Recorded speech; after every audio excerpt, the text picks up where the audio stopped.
जय माता दी। माँ दुर्गा से जुड़े 5 बेहद रोचक व भक्तिपूर्ण प्रेरक प्रसंग। नंबर 1। पुरातन काल में दुर्गा नाम का एक अत्यंत बलशाली दैत्य हुआ करता था। उसने ब्रह्मा जी को प्रसन्न करके समस्त वेदों को अपने अधीन कर लिया, जिस कारण सारे देवगण का बल क्षीण हो गया। इस घटना के उपरांत दुर्गम ने स्वर्ग पर आक्रमण करके उसे जीत लिया और तब समस्त देवगण एकत्रित हुए और उन्होंने माँ भगवती का आवाहन किया और फिर देवगण ने उन्हें अपनी व्यथा सुनाई। तब माँ भगवती ने समस्त देवगण को दैत्य दुर्गम के प्रकोप से मुक्ति दिलाने का आश्वासन दिया। माँ भगवती ने दुर्गम का अंत करने का प्रण लिया है।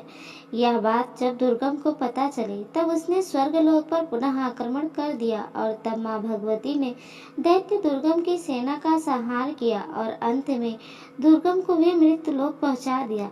माँ भगवती ने दुर्गम के साथ जब अंतिम युद्ध किया तब उन्होंने भुवनेश्वरी, काली, तारा, छिन्नमस्ता, भैरवी, बंगला तथा दूसरी अन्य महाशक्तियों का आवाहन करके उनकी सहायता से दुर्गम को पराजित किया था। इस भीषण युद्ध में विकट दैत्य दुर्गम को पराजित करके उसका वध करने पर माँ भगवती दुर्गा नाम से प्रख्यात हुई थी।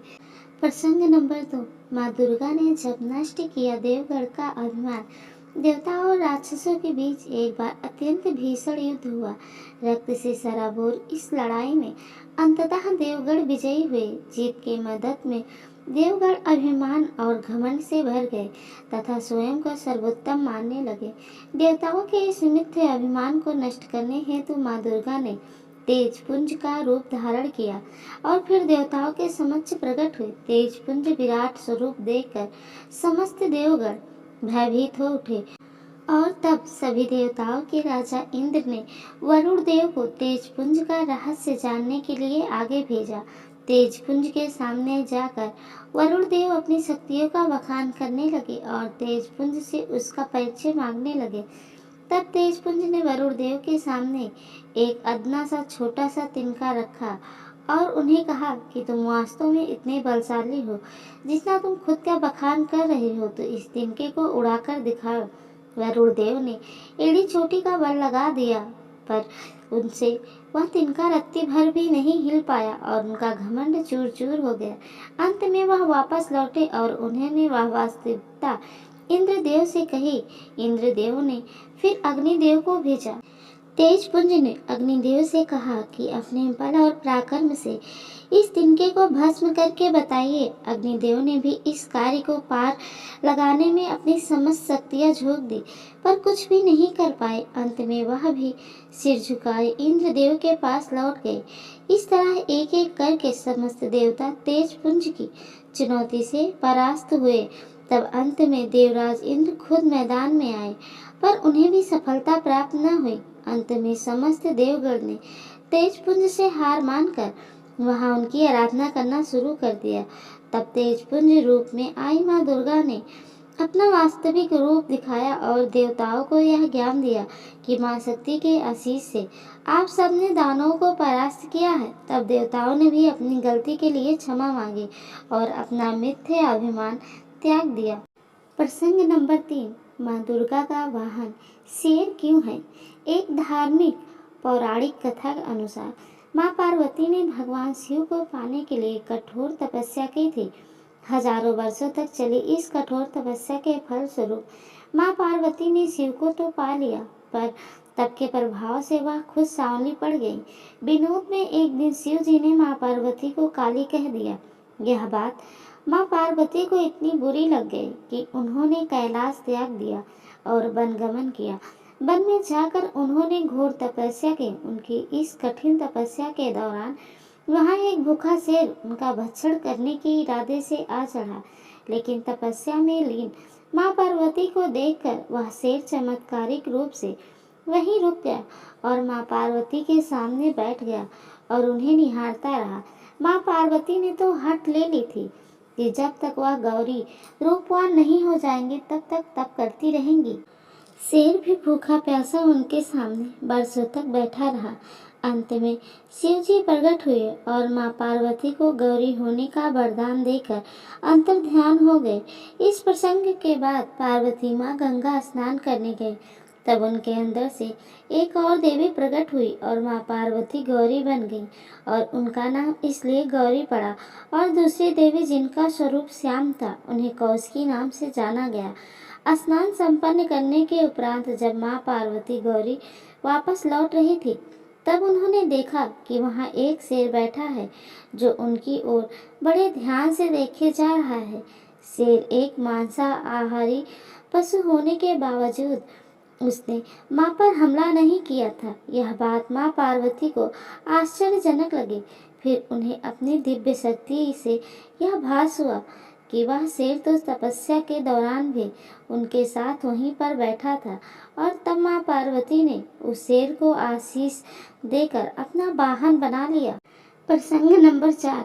माँ दुर्गा ने किया प्रचंड पराक्रमी असुर महिषासुर का संहार। अत्याचारी असुरों का नाश करने हेतु माँ भगवती ने कई अवतार लिए हैं। असुर महिषासुर का वध करने के लिए शक्ति माँ ने दुर्गा का अवतार लिया था। एक धार्मिक कथा के अनुसार महिषासुर ने अपने बल और पराक्रम से स्वर्गलोक देवताओं से छीन लिया था। तब सारे देवता मिलकर विष्णु भगवान एवं शंकर से सहाय मांगने उनके समक्ष गए। पूरी बात जानकर भगवान विष्णु एवं शंकर भगवान क्रोधित हो उठे और तब उन सभी के मुख से दिव्य तेज पुंज प्रकट हुआ, जिस तेज से एक नारी का सृजन हुआ जिन्हें दुर्गा कहा गया। भगवान शिव के तेज से मुख बना, यमराज के तेज से केश बने, भगवान विष्णु के तेज से भुजाएं बनी, चंद्रमा के तेज से वक्षस्थल की रचना हुई, सूर्य देव के तेज से पैरों की उंगलियों की रचना हुई, कुबेर देव के तेज से नाक की रचना हुई, प्रजापति देव के तेज से दांत बने, अग्निदेव के तेज से तीनों नेत्र की रचना हुई, संध्या के तेज से भ्रिकुटी बनी, वायुदेव के तेज से कानों की उत्पत्ति हुई। दुर्गा माँ के दिव्य रूप के सर्जन करने के बाद देवगण ने उन्हें इन शस्त्रों से सुशोभित किया।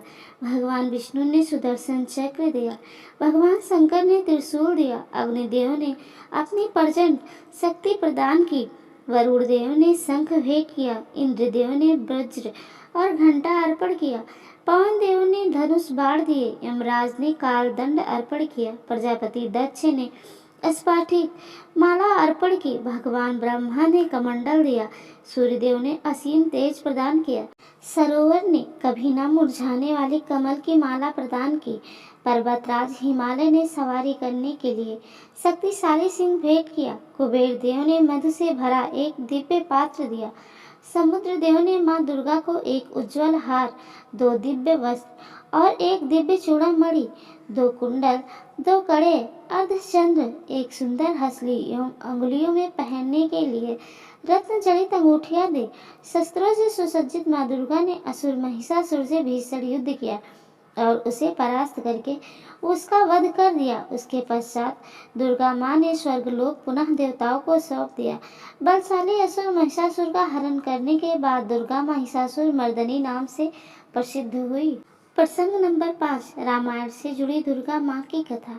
भगवान राम जो अपनी भार्या सीता और भाई लक्ष्मण के साथ अपना वनवास काट रहे थे, तब लंका नगरी के राक्षस राजा रावण ने देवी सीता का छल से हरण किया था और वह उन्हें बंदी बनाकर जबरन समुद्र पार लंका नगरी ले गया था। माँ सीता को मुक्त कराने श्री राम लक्ष्मण हनुमान जामवंत विभीषण और अपने मित्र सुग्रीव तथा उसकी सेना सहित समुद्र तट पर पहुंचे थे ताकि समुद्र पार करके रावण से युद्ध करके देवी सीता को मुक्त कराया जा सके।